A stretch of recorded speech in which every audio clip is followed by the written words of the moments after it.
You are looking at Julian's pronunciation guide, where we look at how to pronounce better some of the most mispronounced words in the world, like this other curious word. But how do you say what you're looking for today? Let's learn how to say fire truck. In French, how do you pronounce this phrase? Camion, camion.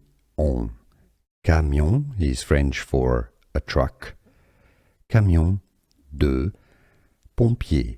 Pompier is French for a fireman. Pompier, so it's the truck of a fireman.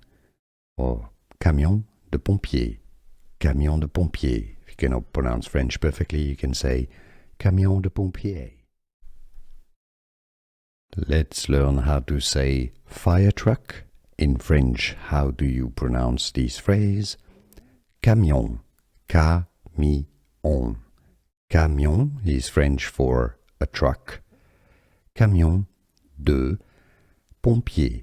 Pompier is French for a fireman. Pompier, so it's the truck of a fireman.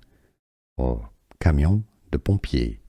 Camion de Pompier. If you cannot pronounce French perfectly, you can say Camion de Pompier. Here are more videos on how to pronounce more confusing words and names too many mispronounced. Like this video if you found it useful. I appreciate your support. I'll see you soon and thanks for watching.